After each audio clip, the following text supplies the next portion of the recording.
Bonjour et bienvenue.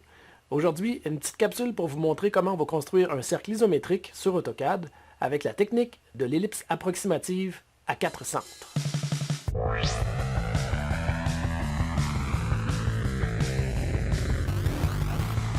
Alors tout d'abord, je vais aller tracer les axes.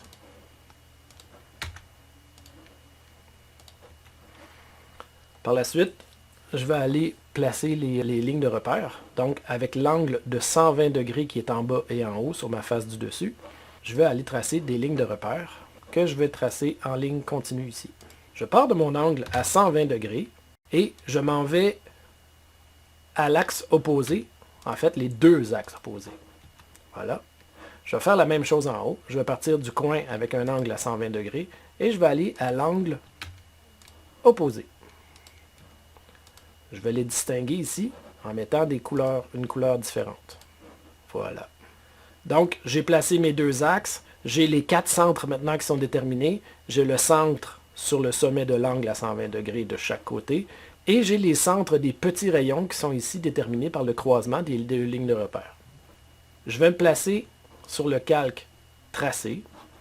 Et je vais aller tracer un arc avec le centre sur le sommet à 120 degrés.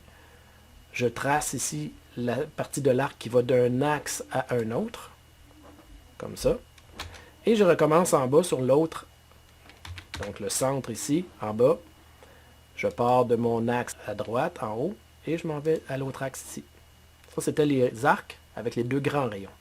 Maintenant, je vais aller tracer les deux petits rayons. Je vais partir au croisement des deux lignes de repère. Je place mon centre ici.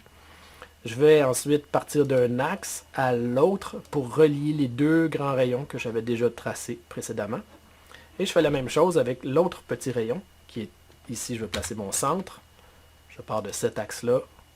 Je m'en vais jusqu'à cet axe-là. Si vous avez remarqué, j'ai tracé dans le sens contraire des aiguilles d'une montre, parce que ça va être plus facile pour tracer mes axes comme ça. Et voilà. Merci d'avoir suivi cette capsule. Dans une prochaine édition, on va vous parler des lignes irrégulières pour construire un toit sur une maison qui a une forme un peu particulière. N'oubliez pas de vous inscrire à notre chaîne et merci de nous encourager en mettant quelques commentaires. Ça nous aide toujours à bonifier notre travail. Merci, au revoir.